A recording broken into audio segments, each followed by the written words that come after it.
Hey everybody, Happy New Year and welcome to Sunday Slowdown at J&J Acres. And let me tell you, we can really use the slowdown this week.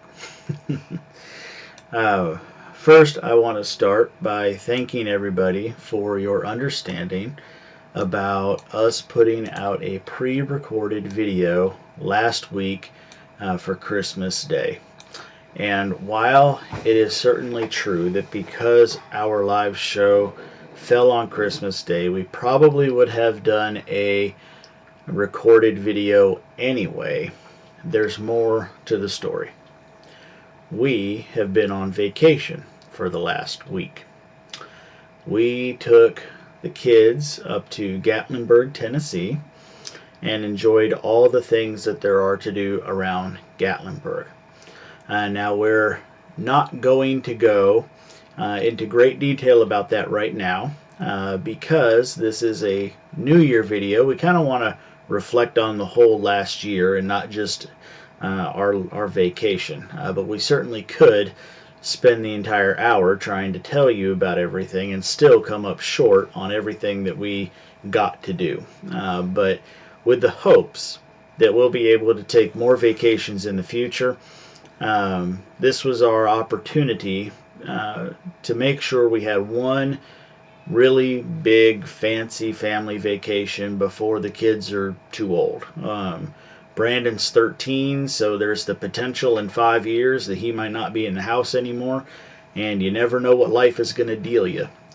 So we had the opportunity this year to have a big Christmas vacation up in Gatlinburg. We went up into Ober and saw the snow, which is what the kids really wanted to do, and we'll talk more about that later before I get into the whole story of things. I've already got my first question.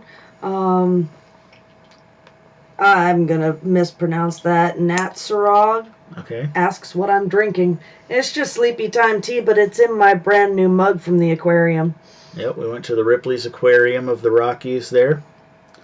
But anyway, so, you know, we hope we get to have more all-family vacations in the future, but you never know what life's going to deal you. Maybe between now and when Brandon decides to move out, that we don't get to have another one. So we enjoyed our big family vacation immensely, and we were gone for 10 days. Yeah, we just got home 4 hours ago, so it was get home, unload as much of the car as we could in the rain.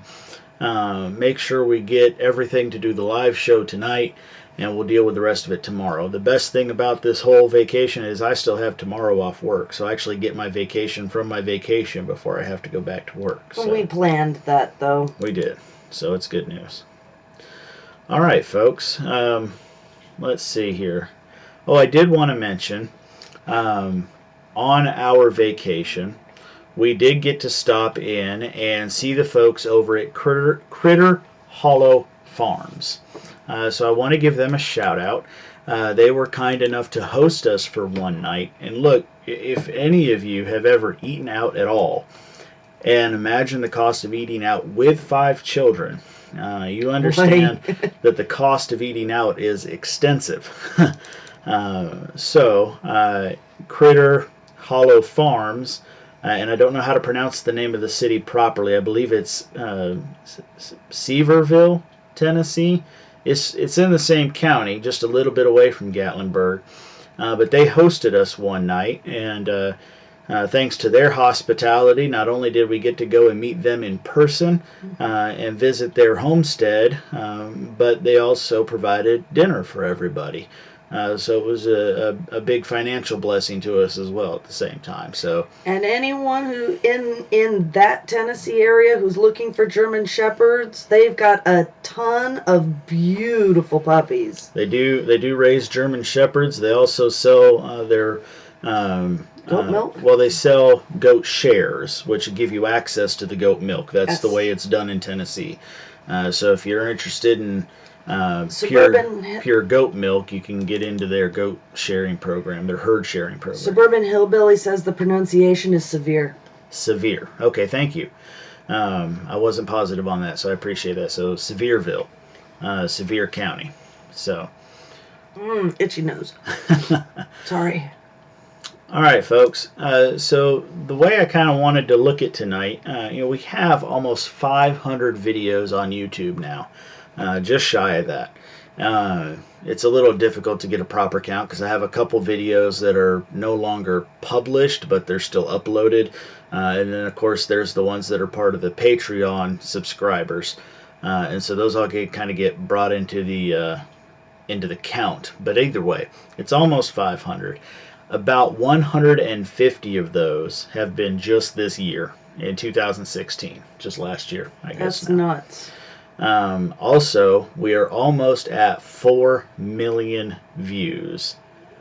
Over 2.1 million views were just last year in 2016. I was going to say, didn't we hit the 2 and the 3 million mark this year? We did. Or this past year? And that was in part because of one video we had that, at least in terms of our normal viewing rate, went viral.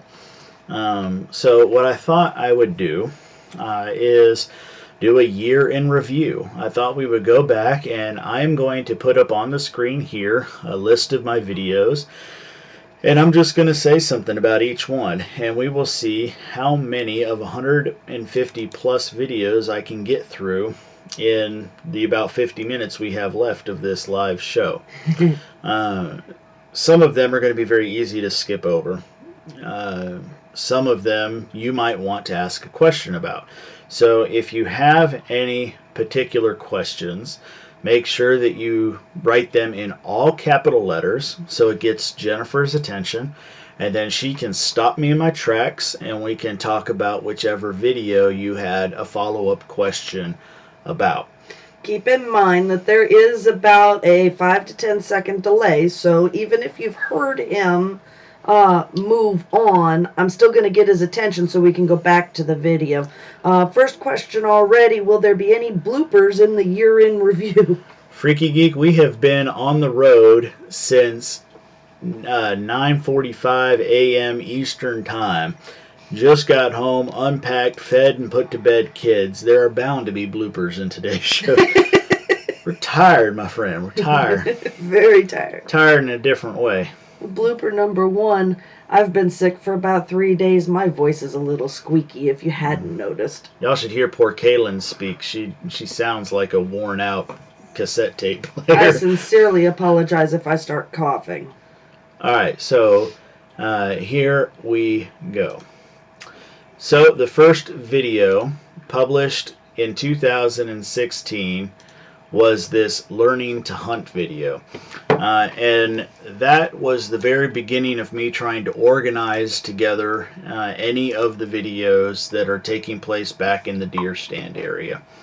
And really learning to hunt was me mentioning the fact that I've never hunted before. And I'm kind of learning on my own because schedules are difficult, and how do we keep, how I can't really pin down somebody to take me out and teach me the nuances of hunting. So that is what ended up leading to the deer salt videos and things like that we'll talk about later on. Are we going backwards? No, this is January the 7th, I believe, is when that was last uploaded, year. Okay. of 2016. So we're working our way from the beginning of New Year's 2016 all the way up to last week. Sounds so good to we're me. working our way up to it. The second video is kind of sad because it reminds us about our horse that was hit on the road. But it was still a fun video to shoot. We saw Jennifer working summer in the round pen, and we do hope to still have horses again in the future. We kept the round pen panels and everything else, and maybe it is something we get into in the future when we can have better fencing that keeps the horse in even if a coyote is chasing it around, which is what we are almost certain happened the last time. Mm-hmm. The next video is that video that went viral. If you look there, it itself has 477,000 views in the last 11 months. And that was How Long Do Eggs Last? Exposing Egg Expiration Dates. So Since this was our big video, I want to talk about this for just a second. Several of you know that I help administrate the largest homesteading group on Facebook called Homesteading. The URL is facebook.com/homesteading number 1. And in that group, I shared an image, a meme, that was created by Lisa Steele over at Fresh Eggs Daily. Lisa Steele writes about all things poultry. She specifically has a chicken and a duck book out that I'm aware of. Perhaps there are others. Well, she created this meme, this little infographic type of meme to let people know about how to read the expiration dates on the side of egg cartons, which really boils down to Julian date. You have to look for the 3 digits that are the number day in the year so you can tell when the egg was actually cartoned. And so in this video I explained all of that. I took a step forward too fast.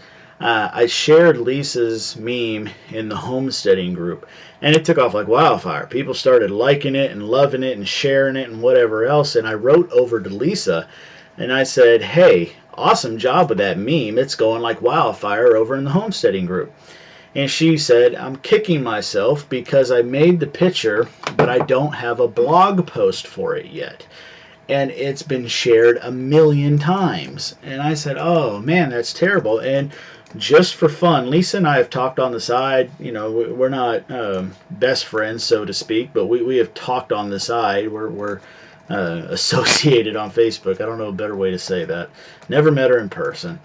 And I said, that blog post sounds like it needs a video. And she said, Jared, I'm going to put the video or the post out tomorrow. If you can get me a video tonight, I will include it in my blog post. Well, that was all I needed to hear. I grabbed the camera and the kids and Jennifer, and we started going around town shooting video. We probably went around town for about an hour or so, and then came home and I edited for about 2 hours or so, piecing everything together, and got that video out and published. And then Lisa included it in her blog post. And it started getting shared all over the internet. So that is where that came from. That's how that went down. So it's pretty interesting, really. If you haven't seen that video, nowhere in the video are we trying to say anybody's trying to sell anything that's bad. We understand that you can have a safe egg for weeks and weeks and weeks. We understand that. Mm-hmm.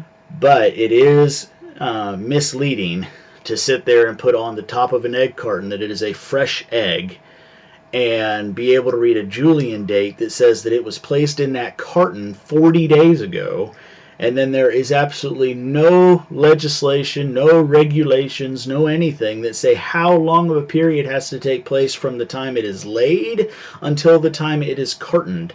So you could easily have, if you go back and look at the comments, you can see people who have actually trucked for egg companies before, talking about how it takes days and days from when it is laid to when it is cartoned. And so you want a fresh egg, you should buy locally or have your own coop. That was the whole point of the message, to encourage people to buy local or grow your own. And Alderman Farm says it's a great video too. Well, thank you, Tommy and Patty. I appreciate that. All right, so see, this is one I get to breeze over. We had a viewer Q&A video. I don't remember a thing about it other than Summer picking on me and stealing the show in the background. The next one here is we did a taste test, and someone does point out in the comments here that I may have done a little faux pas. If you watch the video, you'll notice that I asked Tracy. Tracy's the one doing the taste test. She was the one, when I asked the children who wanted to do this, she jumped for it. She was supposed to pick which one was store-bought and which one was fresh. And my faux pas is I actually pointed in the direction of the egg when I said that. So, so as I was talking and thinking about it, I say store-bought and fresh, and I don't put my finger right down at the egg, but it was motioned to the left side of the table, to the right side of the table, to the left egg or the right egg. And And somebody points that out like I was trying to lead Tracy, and I wasn't. That was just an unconscious thing that I was doing. And I was behind the camera during this entire thing. She wasn't paying a lick of attention to you.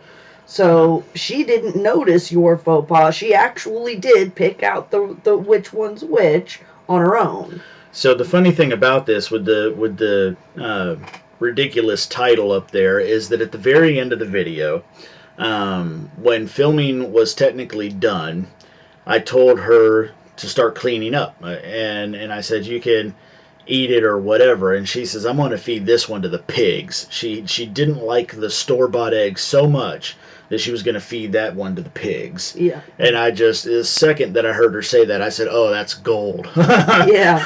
I'm going with that. But anyway. All right, so the next video is one of my favorites, the final harvest. And it's all because of that picture that's the thumbnail there with Leah picking the carrot. Just the look on her face, if you watch that video, when she pulls that carrot root out of the ground and sees how big it is, she's just like, just that look of wonder in her eyes. And I think that's what keeps the kids here interested in bothering with growing food, or why they're so excited about when it is something that we grew. Because they see that. They've seen the process. They've been a part of it, and it's just that wonder that's and involved. It doesn't hurt that was literally the biggest carrot we've ever grown on the property thus far. Yeah, it really was. And so the title, The Final Harvest, is because that was the final harvest for anything that was planted in 2015. So even though the harvest was in 2016, it was the final harvest because that was the last of the crops that went in 2015. Temporary beehive repair was just us fixing a one of the sides on one of the hive bodies was falling apart. We had to bring that back together. I did a book review here for the Bee Friendly Garden. That is a good book. You should check that out if you're interested in putting out a garden that supports not only honeybees but mason and other solitary bees. Then I went to the hospital for a week. Well, let's see. Let's get off this for a second. Let me talk to everybody. Did 3 videos from a hospital bed. Did 3. You got to keep it going, man. The show must go on. So, let me see. If I remember right, I told you I was having a pain in my side. Mm-hmm. And it was a stitch. I didn't know any other way to explain it. I had a stitch in my side, and it was over here. And but every time I tried taking a deep breath is when it hurt the most. That was the most concerning thing. Is it was a stitch, but when I would take a breath, it was like somebody just put that dagger and followed it up with a sledgehammer right behind it. I mean, it was just painful. Now you got to remember, this is a guy I can't get to go to the hospital for anything when I'm worried about him. So I came home. This started up while I was at work on Friday. Right. I came home and I told Jennifer about it because I knew I wasn't going to get away with hiding the fact that I felt like I had a dagger sticking in my side. And he wanted to wait through the weekend to see if it resolved itself. I said, let's give it through the weekend. We'll see how it goes. And on Saturday, I wake up and I go outside, and it's just normal Saturday. It's just wake up, go do Saturday stuff. And man, I didn't get off the if y'all seen the front deck in any of the videos, there's the front deck and a set of stairs and then what amounts to a bridge going over where the water runs, and I made it down the stairs, but I never made it off that bridge, and I just sat there or stood there and just second guessing myself, like, is this really something? Is this a pulled muscle? Is it gonna go away? And man, I couldn't take a shallow breath that didn't hurt at that point. And I came back in and told Jennifer, I said, I'm going to go. I'm taking myself to the ER. So I drove myself to the ER. They brought me in, of course, all these questions about kidney stones and, whatever else. I've never had one. They do all these scans. Can't find anything. Blood work and whatever else. Can't find anything wrong. But I'm still in all this pain. And so they said I can either come and see they'd make an appointment for me, and I could go see the surgeon, the general surgeon, in the morning, or I could stay overnight so I could be observed and they could give me pain medicine. I opted for the pain medicine. So I stayed in the hospital, and they ran every bloody test in the world on me, every single one of them, and all of them said I was as healthy as an ox. Now, keep in mind, me with 5 children, I immediately found a babysitter for a really good friend of mine. Took all 5 of the kids for the entire time that he was in the hospital. I stayed next to him. Yeah, it wasn't long that I was in the ER before she showed up. Yeah. But I got down there as quick as I could, and she just needed the amount of time to find the friend to come over and watch kids, and then she was right there with me. Yeah. But I seriously, every single test. I had the dye, CAT scan, and all this other kind of stuff, and the doctor was saying every symptom you're explaining says you have a problem with your gallbladder. But I was eating like a horse and healthy as an ox. Didn't have a problem with me according to any of the tests. And the general surgeon said, look, I cannot point you to any test to say this is your gallbladder. It has to go or else. They took CAT scans, they took MRIs, they did X-rays, they did everything. And the doctor said, look, now this is a general surgeon, well renowned in our area, and said, I have seen this in the past where all the tests were negative. We removed the gallbladder, and it resolved the problem. Once we got in there, we found out that the gallbladder was bad, and we took it out, and everything was fine.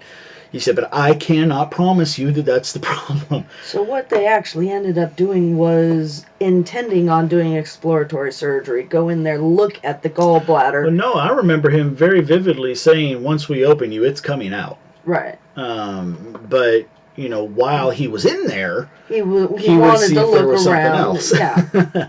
But you know how medical insurance are and thing like that. He's got to say, I'm doing gallbladder surgery and get it approved by the insurance and all that other kind of stuff. And so once he was going in, he was coming out with the gallbladder. But while he was in there, he'd see if there was something else wrong too. And come to find out, the gallbladder was sick, as doctors like to explain for us laymen's, and it came out, and man, I was better in an instant. See, Dean says that he had that. It turned out to be a rib out of whack. Oh man, that doesn't sound any better. And what's more, the entire time you were telling that story, the chat went quiet. They were enthralled listening to you. Sorry. Didn't mean to interrupt the conversation, folks. Well, anyway, so, and then since then, of course, they tell you all these different foods to avoid and whatever else. I haven't changed my diet one bit, and I have one problem. So, anyway. At the same time, there's a couple of things that I try to avoid because it gives me really bad heartburn now. Yeah, she had hers out a couple years ago. Yeah. But, all right, so moving along. So there we go, 3 videos of hospital stays. Then we planted the green stock garden for the first time, and we have replanted that since. This will not be the last video in the green stock garden, but that is a very nice tower garden, a vertical garden that I believe with the 5-tier system has 30 different pockets for you to grow plants in. Takes up 4 square feet on the floor, and you can grow 30 different plants. I mean, that's pretty darn good. You fill the top container with 5 gallons of water. It waters everything equally, and you call it a day. It's pretty simple. In fact, oh, Jennifer, guess what? What? I checked on that garden when we got home, and after you went to go get Shannon from the puppy sitter, you've got broccoli florets growing. Nice. Please pull them before they flower. I will. Last time I grew broccoli and it actually grew and the army ants didn't eat it, it flowered. Flowered too quick. Oops. Okay. Then we started using our Haas tools. In this video, I explained that I was not making my wife do the hard work while I stood there and talked. My wife was making me not do the work because I just got out of surgery. Yeah. I felt great, but you know how it is. You got a couple staples in your stomach and people don't want you to push things around and plow the dirt for some reason. But anyway, so that was a spring planting there. Yes, Suburban Hillbilly. I do have a dog named Shannon. She is actually a retired service dog at this point. Yep. And she's laying right here next to me. She missed me. All right, and then so the easy beehive entrance reducer removal was just me showing how I get a good stout piece of wire into the entrance reducer to pop that piece of wood out. Works great. And then we had the grass fire. I was trying to light a smoker to work on the beehives for the uh, video a couple episodes down here, and We found out just how quickly Kogon grass grabs yeah, fire and spreads it.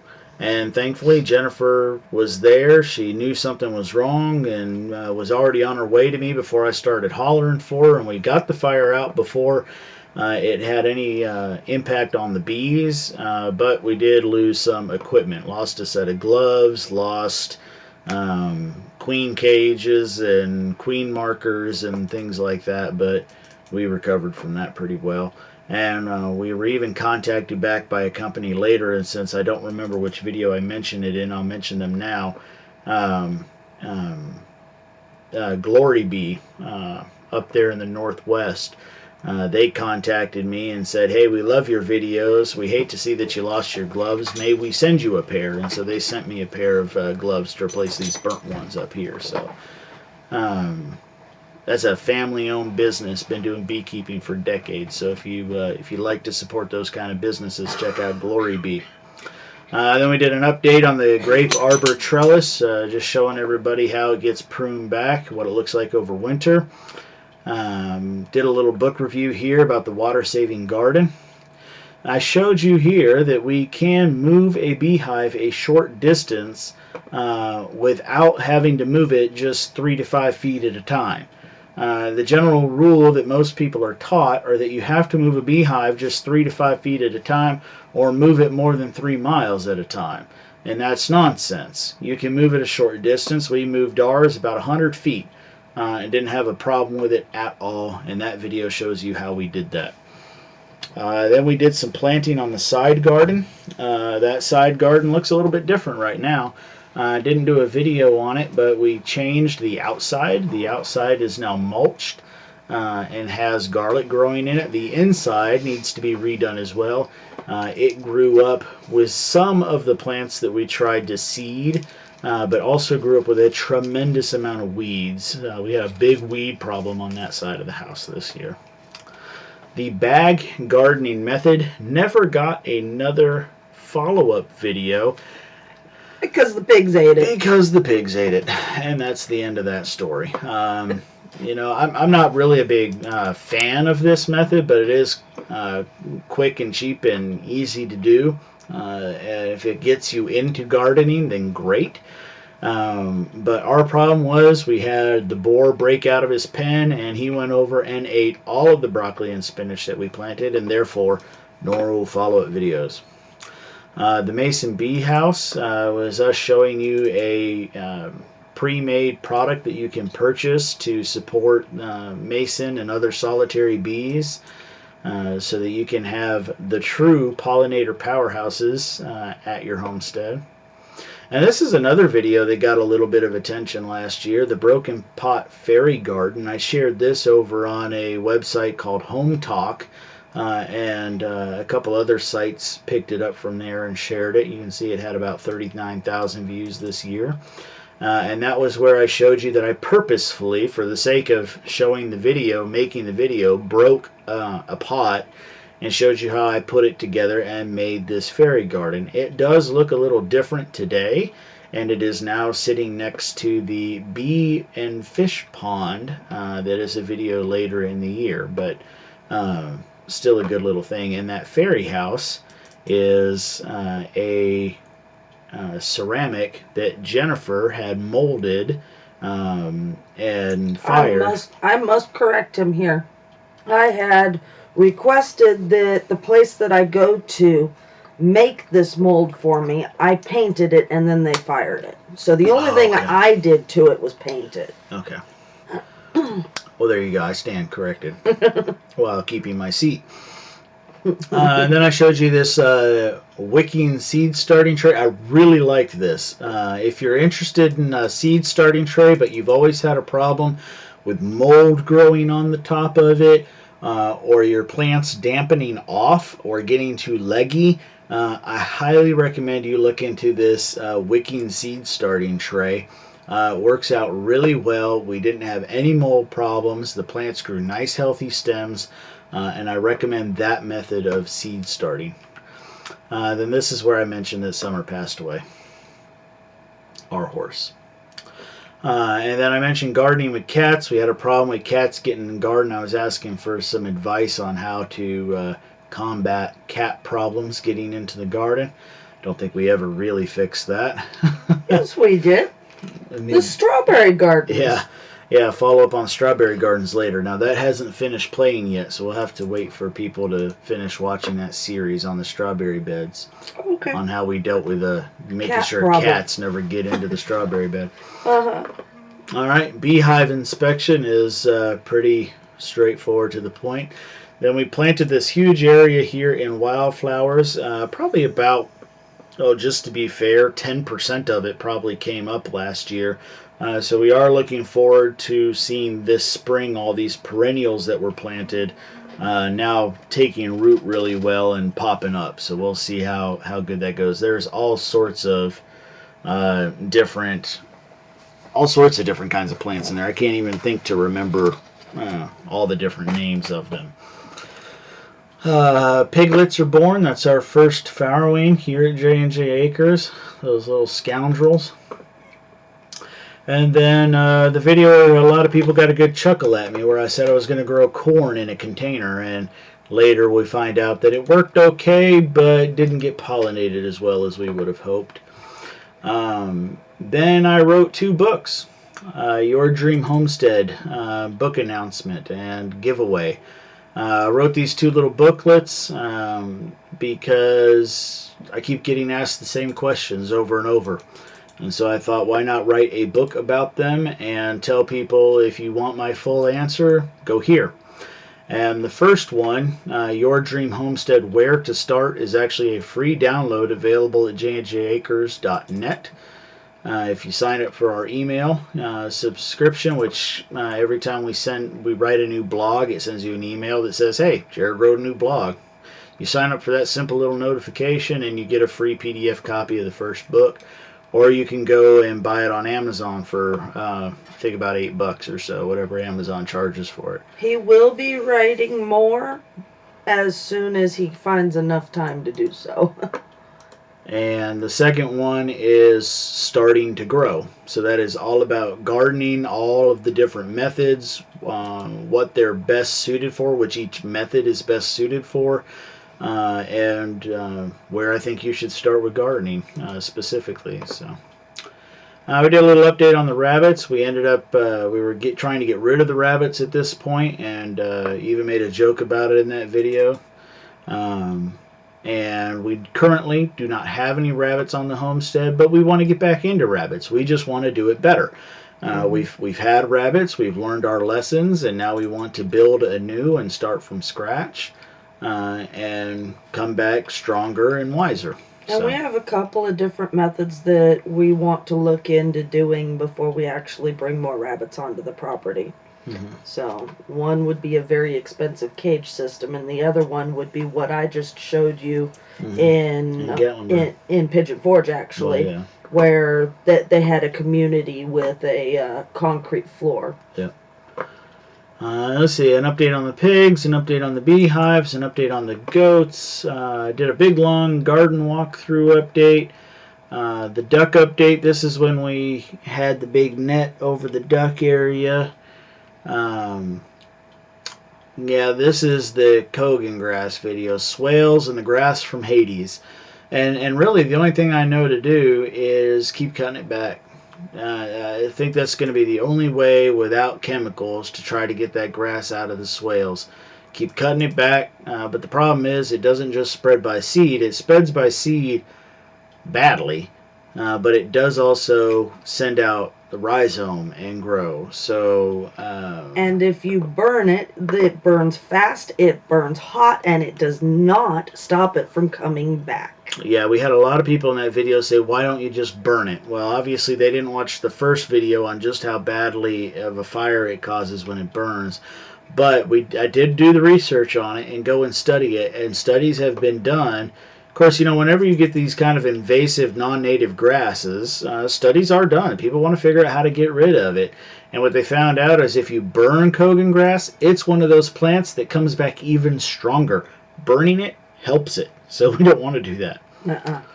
An open letter was a little rant by me in the best polite way that I possibly could to remind people that, you know, I'm not a professional anything. I'm just a guy shooting YouTube videos trying to show you what I'm doing on my property. After having had several negative comments. Back deck garden was just an update on the green stock garden and everything else that was growing at the time. Book giveaway winners.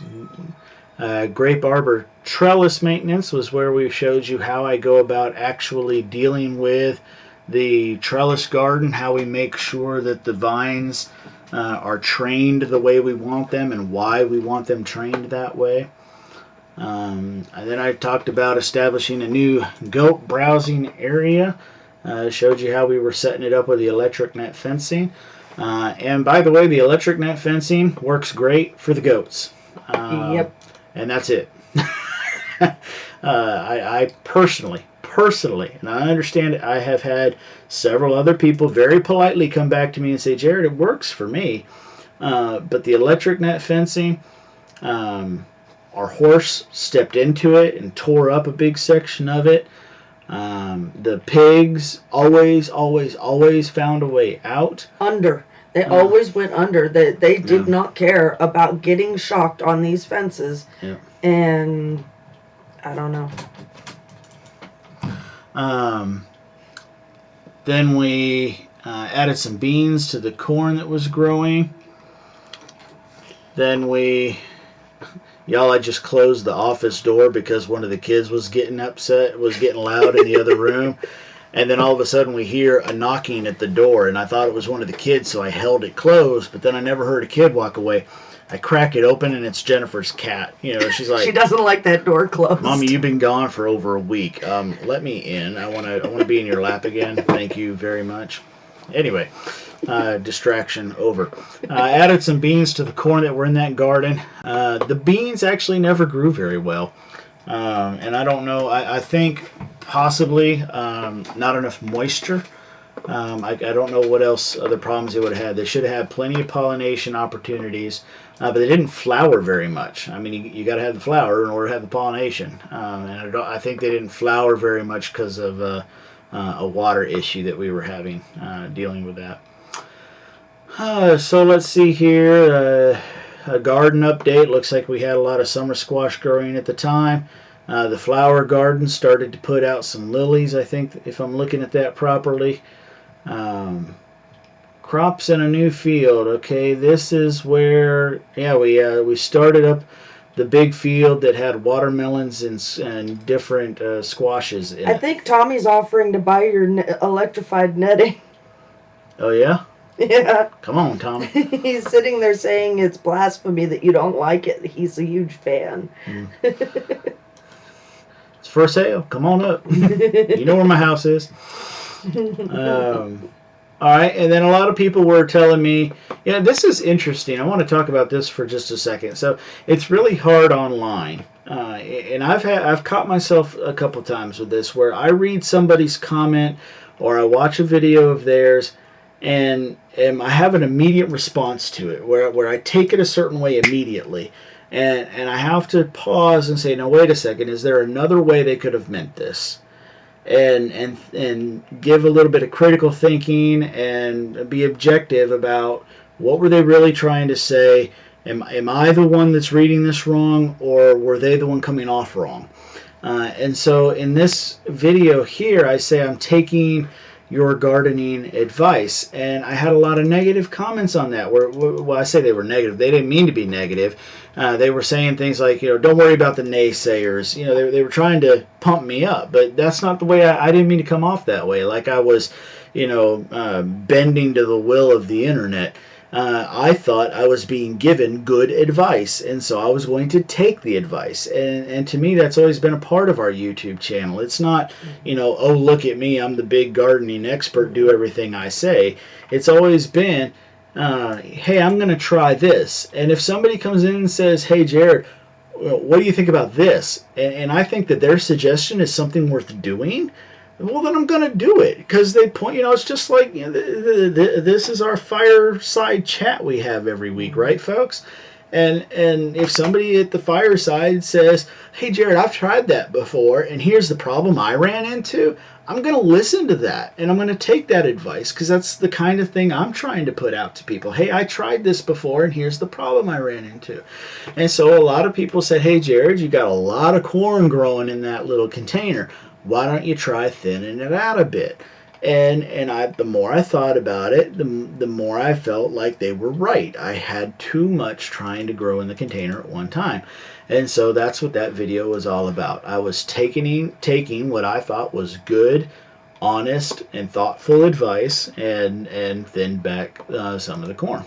Several people on here agree with you that that's exactly man's way to try to overthink everything. Yeah. Then, let's see, this little piggy, that was a fun little thing, just showing the little piglets that were around. Bees do not behave as I expected. I cannot remember what that video is about. I cannot remember what that video is about. I don't know what the bees did differently than what I thought they would. Anyway, another bee update. Look at that. Was that when we had bees swarming repeatedly? It might have been 7 months ago. It'd be about right. Yeah. Maybe that is what it was. Because we had bees out of one hive swarm 3 different times. More than that. It ended up being 4 or possibly 5 times. Did it? Yeah. Out of the one hive. Out of this one hive, and we tried this. We tried everything, but I know there's more bee videos later. So, sourpusses and pre-pickles. That's what Daddy likes to call cucumbers, just to be silly. They're pre-pickles.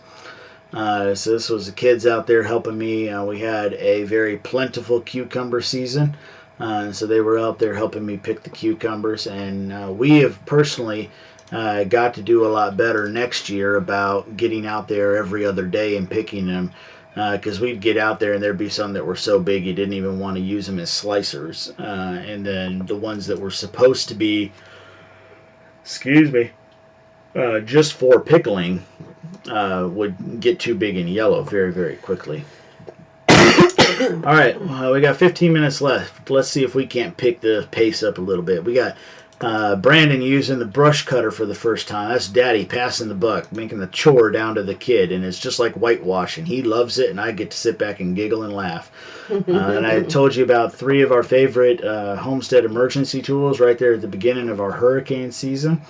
We had our potato harvest. We still have some of those potatoes sitting in the pantry in the back. It showed you how I replaced a fruit tree. We tried growing a cherry tree where they said, we cannot grow cherry trees. Well, the cherry tree died, and we ended up replacing that with a persimmon. That's an Asian persimmon that we planted there. Then I showed you another update to the this type of fly trap. If you purchase it, the place I'd recommend purchasing it from, despite the high cost, you just tell you right off the top of my head, he charges a pretty penny for it, is called the Horsepow. But it works. It works. It works. It works. It will catch deer flies, horse flies, stable flies, any other kind of biting flies. It works, it works, it works. I love the thing. We keep it right next to our pool, and we hardly have any problems with our pool at all.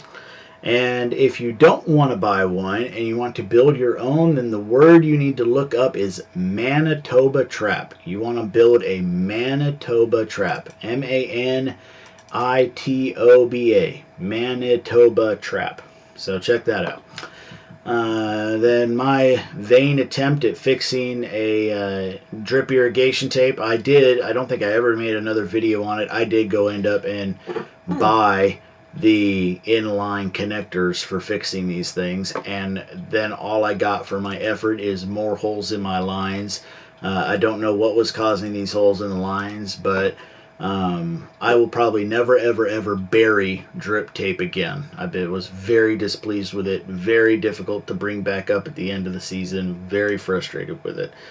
It probably is because my soil has only been worked there for the last 2 or 3 years, and so it is still very clayey and not a lot of organic material. So I ended up just having drip tape inside of a natural made clay pot of a soil. So very frustrating. Plus sun equals hard. Yeah. And then I showed up how we were putting up this this bat, and there's a follow up later. This bat house. Very happy with that kit still. Still recommend that kit. Comes with the pole and the bat house and everything to put it together except the concrete. Despite it being the second bat house on the property, it is the first one to actually house bats. Yep. And this is my favorite tool from Haas Tools. This is their double wheel oscillating hoe. I love that thing. If you do any traditional row crop gardens and you need to weed, you've got to get yourself a Haas Tool double wheel hoe, oscillating hoe. Oscillating hoe is the same as a scuttle hoe or a shuttle hoe, or they got so many different names for them. But it's that same kind of a horseshoe-shaped blade that cuts just at the surface of the soil and takes out the weeds. Awesome tool. Makes it quick and easy. No bending over. Then this is where we got into doing the fish pond. We put in the fish pond and using it as a bee waterer and using the fish to keep the water healthy and the ecosystem healthy. And it is still going strong. We've even had a couple freezes in the area, and most of the fish are still alive and getting fat and happy in there. So and hibernating when it gets too cold in the water. Yep. I never knew goldfish hibernated. They do. We've gone out there before. I couldn't find a single fish, and come to find out they're hiding underneath the big oak leaves that have fallen to the bottom of the pond. So it's kind of neat. Mm-hmm. And then here's the big grand finale, this glass gem experiment. And what I didn't mention before is that this corn that we planted, the only corn that we planted of this glass gem corn was just purple tinted kernels. And the whole fun of it was to see whether or not we would get just purple, or would the genes come back out in the plant and we would get multicolor. And what we discovered is we retained the purple. Everything that came out was a purple tint. So it was really neat. And then merci, Monsieur Max, with my worst French accent in the world. We got a letter from a teacher. He teaches English at an agricultural school in France. Now this is a cool thing. Here in the United States, and unless you're just a whole lot more in tune with things than I am, we don't really have this. Apparently over in France and in many other countries, they have different, almost like trade schools you can go to at the middle school level that we would call it here in the United States. And you can start getting specific schooling for certain careers. So if you're interested in agriculture, you can go to an agriculture school and get your schooling geared toward that, rather than waiting until college. Well, at one of these schools, Monsieur Max is an English teacher, because they still teach the basics and still teach languages and things like that. Mr. Max wrote to us and said that he shows our videos to his English class, which thoroughly embarrassed me to think that French people were learning English from some guy in the middle of Mississippi. But either way, we did a little video to say hello and thank him and his students for watching our video. And then at the very bottom of the screen there in the Mr. Max video, you can see the top of the squash. That's because on the same day, we were harvesting all of our squash, and we got our big squash harvest in. Yes? Quake Lake Homesteaders, the pronunciation of the city that we live in is Tumsuba. Tumsuba. Yeah, it took us forever to learn how to spell it. like tomb, like a crypt? like Tomb Raider, and Suba, like Suba. Yeah. Tomb Suba. Sorry. Then I asked what was wrong with my watermelon. We had a lot of watermelon that came out with a very pale flesh, and I had a lot of suggestions, but never really was entirely satisfied with what might be going on with that. So we'll see. I'm going to use some fresh seed the next time we grow a watermelon and see how we do. And then I mentioned about gardening flowers versus vegetables, talking about the need of having pollinators in there. And here we got one of our butterflies going to one of our zinnias. I told you about a tiny home giveaway. This is another one of those little funny things, and I'm sorry, but I'm going to get up on a soapbox here. I do a little video because I know a guy who is helping do a tiny home giveaway over in Alabama. And I think, well, that's cool. I've got, 20,000 subscribers. I bet you one of them is interested in knowing that there is literally a free giveaway. Like, just go to the website and click I want this, and you can be entered into the giveaway. Let me tell people about it. And then we turn around, and I don't even know how many. It got very few views and a ridiculous number of thumbs downs. All because I was reading the wrong one. 1,000 views and a whole lot of thumbs downs because I was telling people that there was a giveaway. Yeah. Okay, I tried to help. Yeah. New tenants, that was where I talked about the bat house and how it was starting to be occupied. And then here we go. This is the beginning of today. The first episode of me going live on YouTube. Seeing if there was any interest in it. And then the very next week, we actually went live for the first time, and now we are on episode 19. So there we are.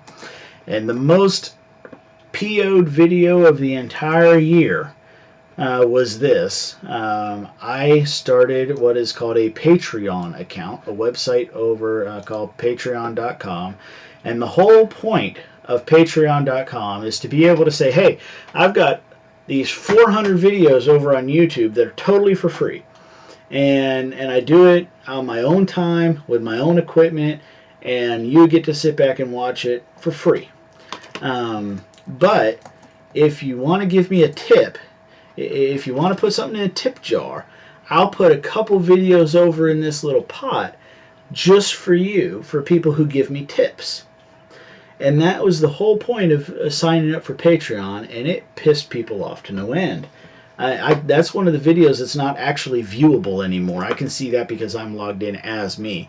You can't see that anymore because I had nothing but thumbs downs and grouchy comments about that because I said, hey, I'm still going to do free videos on YouTube, but if you want to help us out, head over to Patreon, put $1 in the tip jar, and you can get access to these special Patreon videos.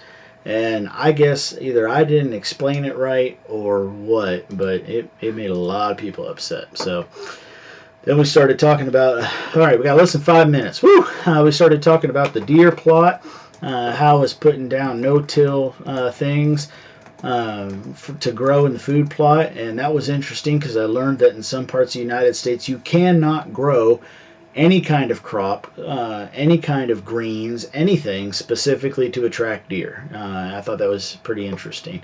Guess it's just because the population of deer is so low in that area. You can't attract them at all. You literally have to go hunt them. Fall webworms, a little discussion about different kind of webworms and how they impact. See, that's one of those Patreon videos. And all you're going to get to see is the title of it. I'm not going to talk about it. Mason bee house, showing you what was actually happening on the Mason bee house. Some of the dill, and I have planted that dill. I had a lot of people come back and give me some good advice about how they plant their dill seeds late in the autumn, early winter, because what I was talking about is I needed the dill to come up at the same time as the pickles. And I had my dill I was just now being able to harvest, and the cucumber season was long over. So now I've got that dill planted somewhere else, and hopefully we'll get some dill come up at the same time we've got some cucumbers and we can pickle them together. Alright, some more video stuff there for the live show. some flowers I found that the bumblebees loved. Showed you how we juiced muscadines. I used a powered juicer to make some muscadine juice. Came out really good, and we also learned that we could probably mix it at a rate of 2/3 juice, 1/3 water, and still keep a good level of sweetness and kind of extend the juice out a little bit for fresh drinking. So that was a fun little thing. And then I got into the making my own apple cider vinegar. And then see, look, here's a blooper video, but that's only on Patreon, so I'm not going to talk about it. And so is that one. I talked about hauling water. How we were getting water back to the deer field because I put all those seeds down several videos ago, but now I couldn't get them to grow because we got a drought. We didn't have rain for a month. And how we were trying to get water there. And then I learned that I could actually spread sorghum on the ground for deer up to the first day of deer season. So I was explaining that and putting that down. And then talking about how we made jelly from the pulp. So you remember that juicing we did before? We actually took the pulp out of the juicer and used it in water to get the flavor of the jelly in, or of the muscadine, into the water again, and then make jelly off of that, and it worked. So check that out. Then we visited a 225-year-old water grist mill, still grinding up corn and other products for local folks to this day. I told you a bit about wild sumac lemonade, a lot of misconceptions about sumac and poison sumac there. Talked about beautyberry jelly. Hate to tell you this, sweetie, you're not going to make it. I'm not going to make it. I can't do it. I can't. If you really want to recap the rest of those, you can do it next week. I guess so. I can't do it. No, you're not going to make it. I can't do it. We got 4 minutes to close up this show. All right, folks. Look, the important message here is thank you so much for being a part of our 2016. It's been great. It's been absolutely wonderful. And we have got so much more to show you coming up here in 2017.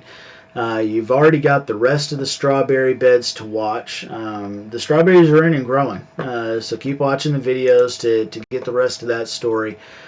We haven't actually started constructing the greenhouse yet, but that is a for sure plan. So keep watching for that big one. And then we've got a really big surprise, probably within the next month, that's going to help us really get a lot of projects done this year. So you're just going to have to stay tuned. So I have good news about your Patreon account. Several of your viewers have just mentioned that they don't do the auto payment thing. But if you were to put up a one-time donations link on YouTube, that a lot of them would be willing to do that. So if you go to youtube.com/JandJAkers, just like that, JANDJ Acres, on the right hand side there is a big blue button that says support this channel, and you click the support button and it comes up and you can donate $1, $5, or another amount one time, and that's been there for a couple years. I understand nobody actually goes to the front page, so I understand, there's a really darn good reason why nobody actually sees that button, but it's there. So if you're interested on that, it goes through YouTube, it goes through Google, and then gets to me.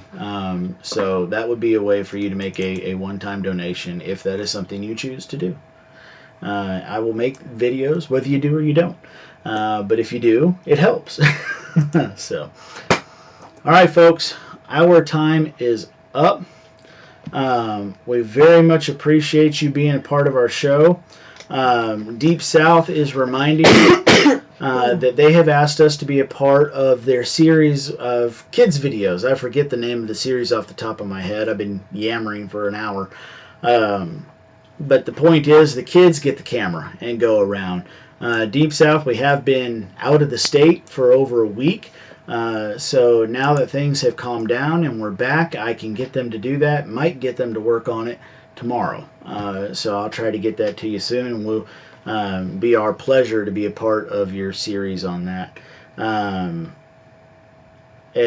Teresa says with all the donation sites, they still charge the owner a fee to use it as a money donation. So I guess, yeah, so like on Patreon, if you were to donate $10 per month, which is a fairly higher level, I would probably only see like 850 of that per month or Yeah. something like that. So, Someone else said we use PayPal and have a one-time button, so yeah, you so. could do that too. Yep, lots of options out there. But really, frankly, 100% honest with you, the one thing you could do, I would rather you do this than send a single dollar over to me. Share the video. Please share the video. Google and YouTube know better than the government that it's me sharing my own video. Yeah. Okay? You go out there and find a video of mine that you like. I don't care if it's from 4 years ago, and you share that on your own Facebook. You might be the cause for our videos going viral. Email the link to somebody, share it on wherever you like to share stuff, and that means more. That is word of mouth. That is how businesses grow, is other folks saying, hey, I like this guy's channel. You should check him out. Him and his family are a lot of fun. That word of mouth is what grows any business, and I will take that over any dollar that you would send us. And comment. We are at 9 o'clock on the dot. Thank you all so much for watching. We'll see you next time. Bye.